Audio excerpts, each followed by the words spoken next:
پارتی کرێکارانی کوردستان پەکەکە بارەگاکانی گواستەوە بۆ ناو قوڵای خاکی هەرێمی کوردستان. وەزارەتی پەروەردەی هەرێم گوێرەکەیەکی نێر و 1000 کیلۆ جۆ دەفرۆشێت.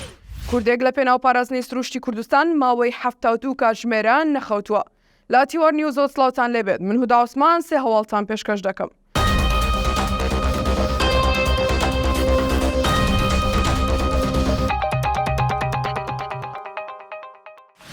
پارتی کرێکارانی کوردستان پەکەکە بارەگاکانی گواستەوە بۆ ناو قوڵای خاکی کوردستان و ناوچەکانی شارباژێر و ئاغچلە ڕوودەبەری ڕاپەڕین ئەگەرچی بڕیاربوونەوەندی خەباتکردنی شەڕەوانی پەکەکە لە بناری قەندیل بێت، بەڵام شوێنەکەیان گۆڕیوە بۆ ناو چاوەدانەکانی سنووری سلێمانی. ئەوەش بۆتە هۆی دروستکردنی کێشە بۆ خۆیان و خەڵکی مەدەنیش. گۆڕینی شوێنی کارکردنی گەڕیلاکانی پەکەکە وای کردووە درۆنەکانی تورکیا بە ئاسانی بیان کاتاماج و ئەمڕۆ شەشی ئابدژە تیرۆری کوردستان بڵاوی کردەوە. فڕۆکەیەکی بێفڕۆکەوانی سوپای تورکیا ئۆتۆمبیلی چەکدارانی پەکەکەی لە نزیک ناحیەی ئاغچلێری سەر بە قەزای چەمچەماڵ کردا ئامانجوو. بۆ هۆیە بەرپرسێکی سەربازی پەکەکە گیانی لەدەستدا و چەکدارێکیش بریندار بوو. لە نووسراوێکی پەروەردەی سلێمانی داهاتووە کە گوێرەکەیەکی نێر لە جۆری سیمی چاڵ تەمەند 2 ساڵ هەیە بۆ فرۆشتن و 1000 کیلۆ جۆشی لەگەڵدایە.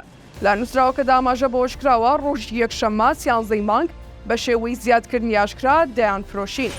ماوەی چەند ڕۆژێکە ئاگرێکی گەورە شارەکانی ڕۆژهەڵاتی کوردستانی گرتوتەوە کە چالاکوانان دەڵێن دەستێکە و دەیەوێت سروشتی کوردستان تێک بدات. ئاگرەکە شاری مەریوان و سەردەشتی گرتوتەوە. ژینکە پارێزان بۆ پاراستنی سروشتی کوردستان و کوشاندنەوەی ئاگرەکە پۆل بەڕێ دەکەون بۆ کۆنتڕۆڵکردنی. ئەمڕۆ شەشتیم لە شاری مەریوان بەڕێکەوتون بۆ شوێنی ئاگرەکە. ئەوەی بۆتە جێگەی سەرنجی هاونیشتمانیان کوردێکە کە ماوەی 72 کاتژمێرە نەخەوتووە و خەریکی کوژاندنەوەی ئاگرەکەیە. سێ هەواڵم پێشکەشکردن کاتێکی خۆش.